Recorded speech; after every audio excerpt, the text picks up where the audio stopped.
U.S. will require all arriving passengers to get COVID-19 test. International world.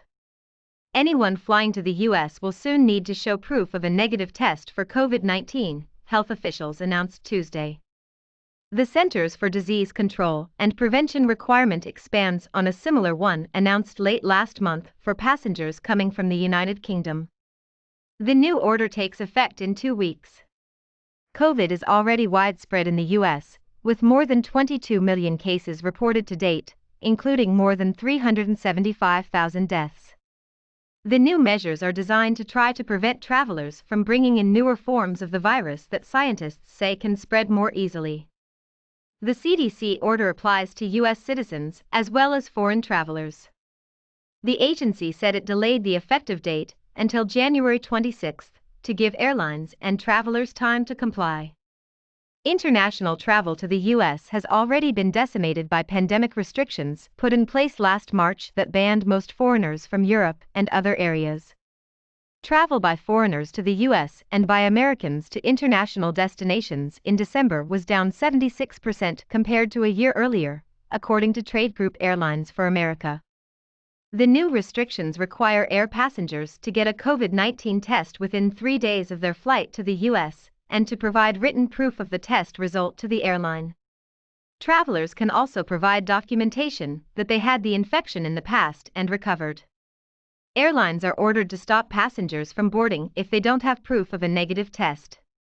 Testing does not eliminate all risk, CDC Director Robert R. Redfield said in a statement. But when combined with a period of staying at home and everyday precautions like wearing masks and social distancing, it can make travel safer, healthier, and more responsible by reducing spread on planes, in airports, and at destinations.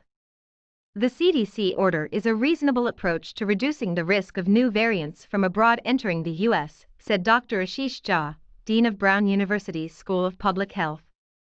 It's likely that the recently identified version of the virus from the United Kingdom is probably in every state, or most states. This is going to do nothing for that, Jha said.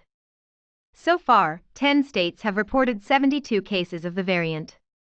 But the new order may stop or diminish spread of other new versions of the virus, like one recently identified in South Africa. I can imagine other countries are going to impose pre-flight testing on us, he added. Airlines have been lobbying for pre-flight testing to replace broad travel restrictions between the U.S. and the rest of the world. In some cases, they have arranged for passengers to avoid quarantines after arrival by getting tested before their flight. Testing is key to unlocking international borders and safely reopening global travel, said Nicole Carrier, a spokeswoman for United Airlines, one of 3 major U.S. carriers that flies to Europe and Asia. Others say the CDC order is unlikely to cause an immediate spike in international travel.